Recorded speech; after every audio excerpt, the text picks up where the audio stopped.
done this for the last 3 seasons. I think it's the most foolproof thing in all of American life, in all of sports, guaranteed. I think Michigan is 34 of 35, and we have done this call to action on our previews. If you'd like Michigan to beat Iowa, just like we started back in September of 2021, if you'd like Michigan to beat Wisconsin, first time we did this, like this video.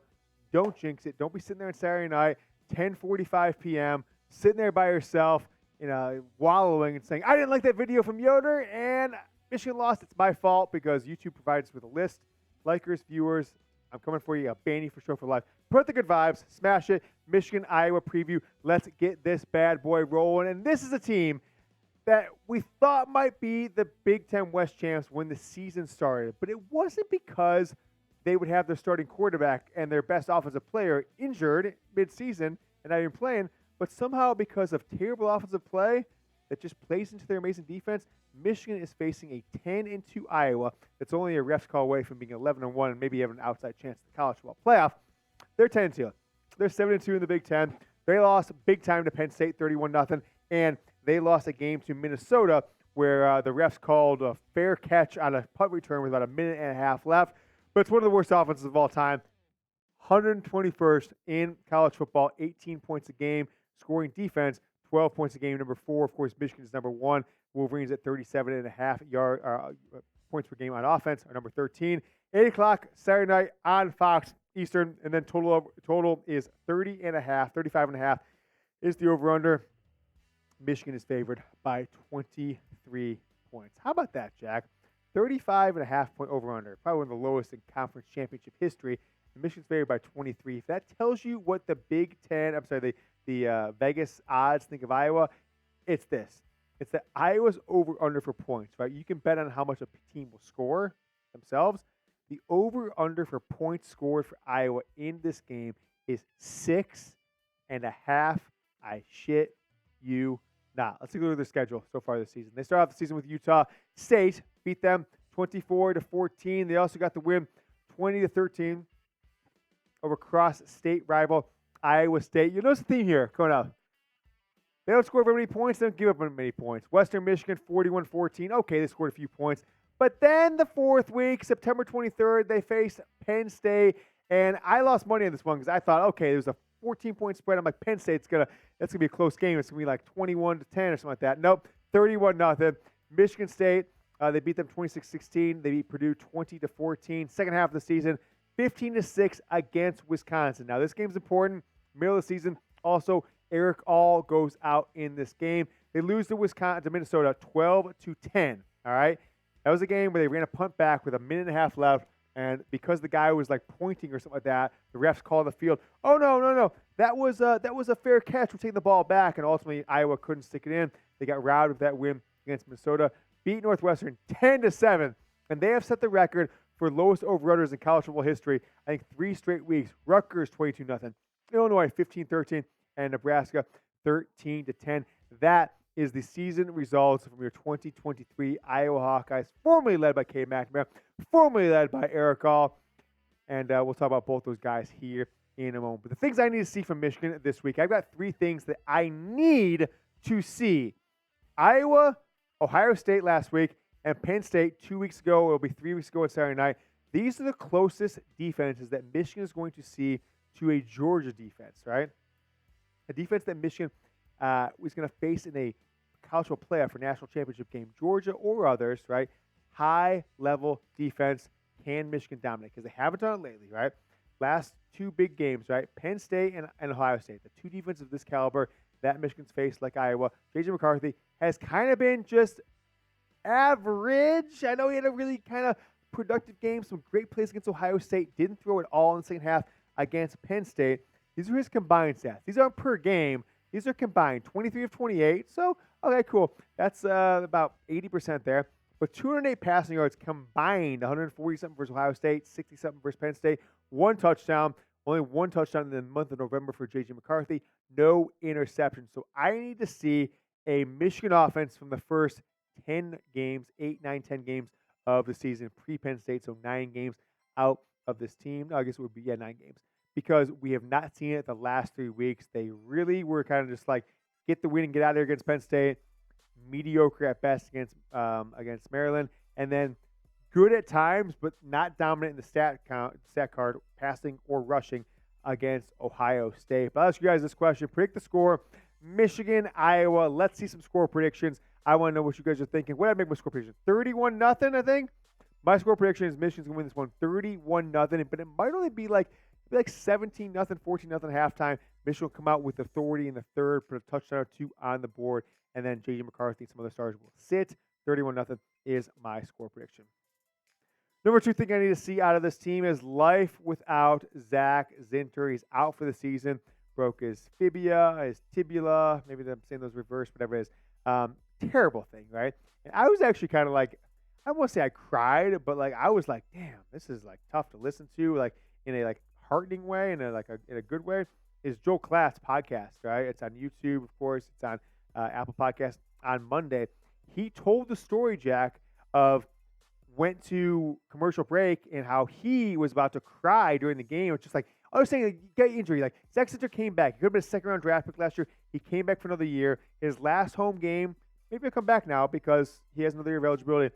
But Klatt says he's almost in tears during the game, just thinking about what this meant to this guy's future. And then the fact that the entire Michigan Stadium just started saying, let's go, Zach. Let's go, Zach. And he's carted off the field, and that kind of brought back the Michigan players, right?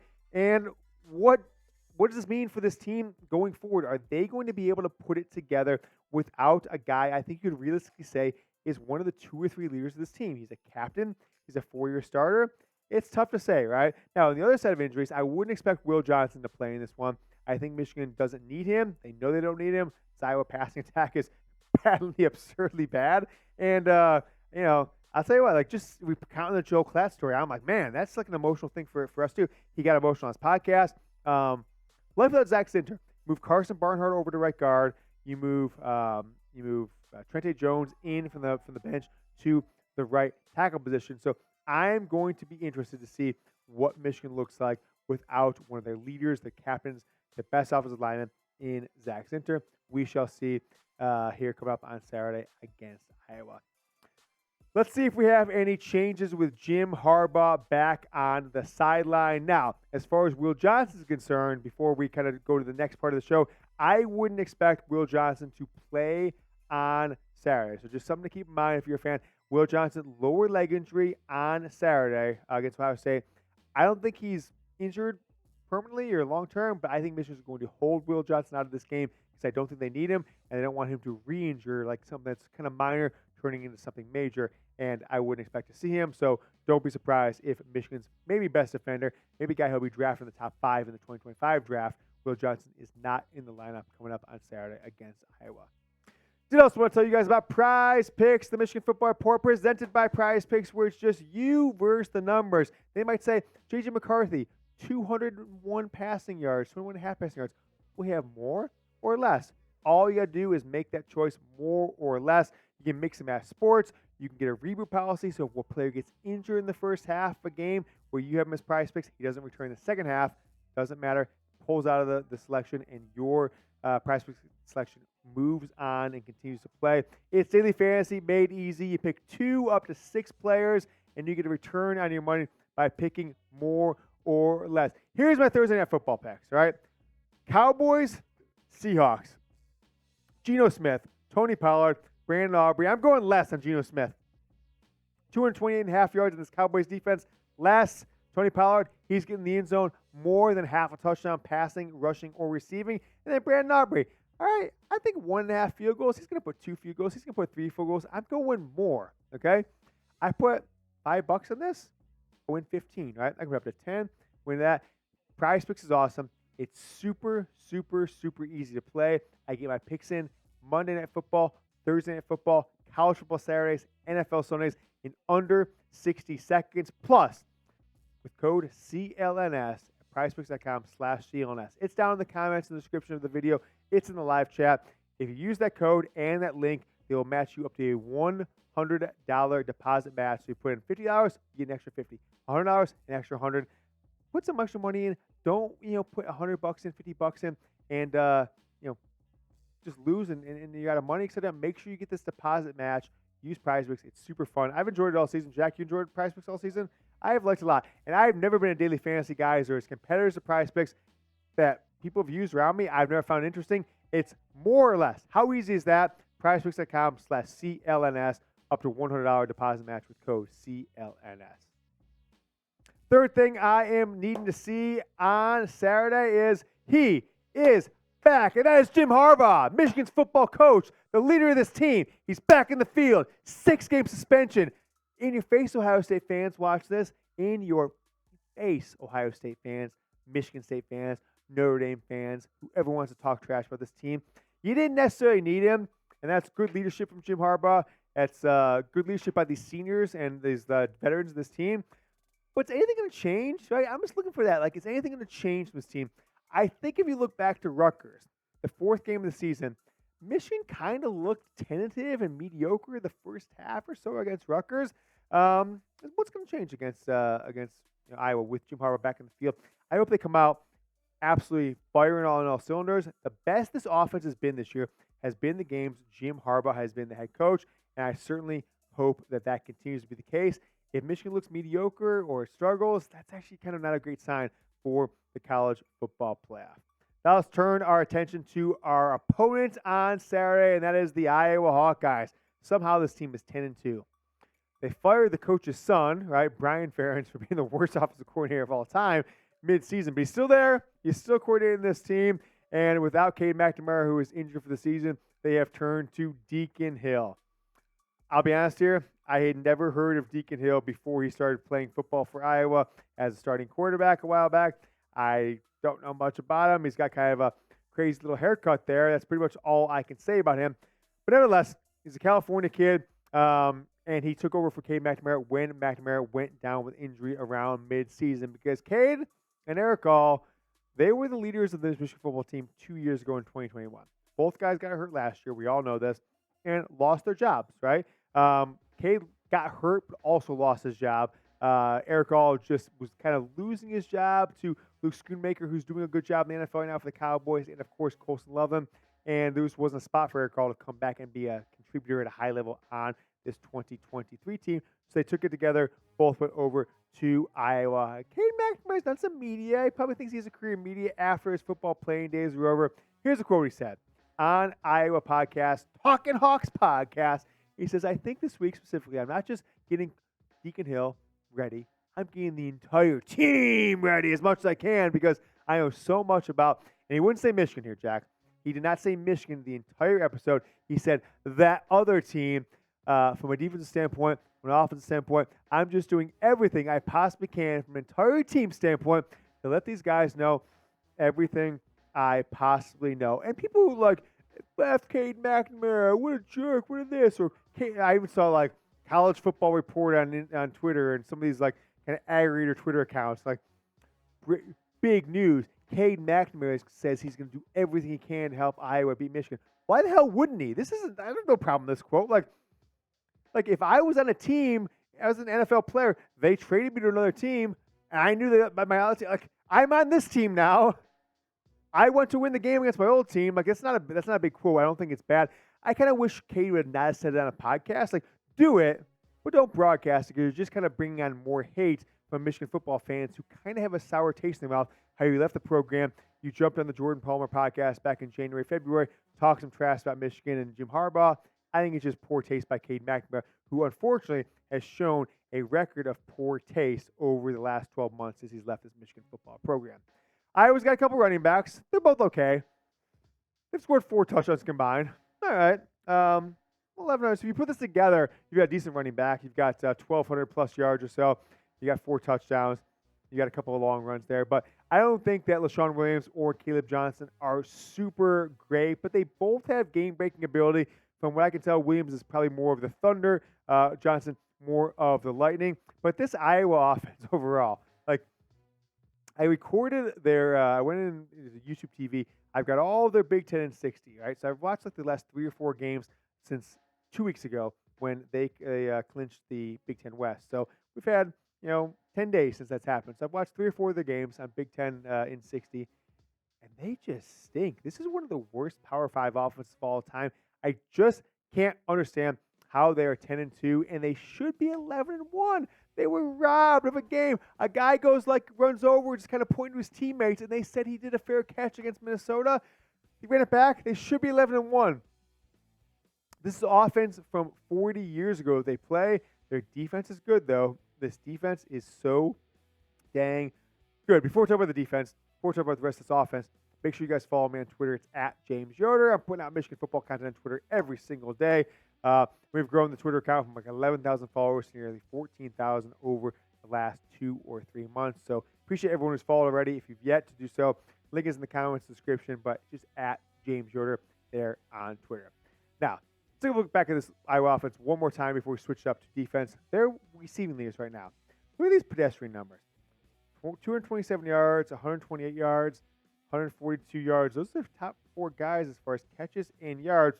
Wait a second. Jack, who's that third guy right there? Eric All? 21 catches, 290 yards. That's Michigan's Eric All. And leading them in touchdowns?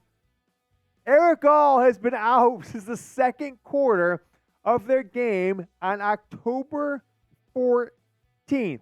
Their sixth game, maybe 7th game of the season. He's been out since October 14th. He's still leading them in yards and touchdowns at a tight end position. Eric All leading Iowa in touchdowns and yards. It is what it is. If Michigan gives up a touchdown to this team, I'll be sorely disappointed in Jesse Minter and his entire too deep on the Michigan football defense. I'll be disappointed in you if you don't subscribe to the channel now, as if you haven't yet, we're coming up on a 3rd Big Ten championship in 48 hours from when you may be watching this on Thursday, guys. Let's get to 30,000 subscribers. We're at 29,430. YouTube.com/MichiganTV. Hit that sub button below the video. If you're already subscribed, you'd like to see, send that link to a friend. The defense, though, right? Offense, right, is not the issue for Michigan to stop the offense. I don't think if Michigan even watched film on offense of Iowa, if they even never prepared for them, I would be lucky to score 10 points. It is this defense. It's up there with Ohio State, Penn State, even Michigan as one of the best defenses in all of college football. 7th best against yards, right? 9th best against the pass, 16th best against the rush, and they are the number 4 scoring defense in the country. Michigan's number 1, right? Ohio State's number 2. Indiana is number 4. But I'll tell you what, regardless of those defenses, I will still take Michigan's defenses all day. I'll take them over Georgia's. I'll take them over Alabama's. I'll take them over Iowa's, Penn State's, Ohio State's. I think Michigan's defense is the best in college football. I think it's the best defense in Michigan football history. I think this is the best defense. This 2023 defense of Michigan is the best defense in the history of the Big Ten. The numbers don't prove me wrong. Because these numbers, some of them were bad. Passing was up there, et cetera, et cetera. Rushing, dropped out of the top 10. But you find me a Big Ten defense that after 12 games is number 2 in total defense, number 4 in pass defense, number 6 in rush defense, and number 1 in total points scored. That is absolutely absurd. Jesse Minter, where'd you come from? What'd you do? Because you are just, I just hope you stay at Michigan for more than a couple of years. 2022, 2023, Jesse Minter, welcome you into my life because this Michigan defense has been a pleasure to watch. And they're going to get done Saturday night. Shutout of Iowa. All right, they held Iowa to 7 points or 3 points? What was it? It was like 42-7 a couple of years ago. I think this one's not as good for Michigan on offense, better on defense. I've got Michigan 31-0. But let's not forget, 3 Bosas in a row for Michigan. Beat Ohio State again. I want you guys to make a deal with me. Never stop commenting Bosa on our videos. There's about 200-300 of you that comment Bosa at least once a week on our videos. If you're watching this, beat Ohio State again. It's a political slogan from 2020, and Michigan has gone 4 straight college football seasons and 3 straight wins without losing because of this chance. I'm not taking credit for it. I want you to take credit for it. Never stop counting Bosa. Give me 3 Bosas. If you watch this right now, comment Bosa 3 times to commiserate the 3 wins over Ohio State.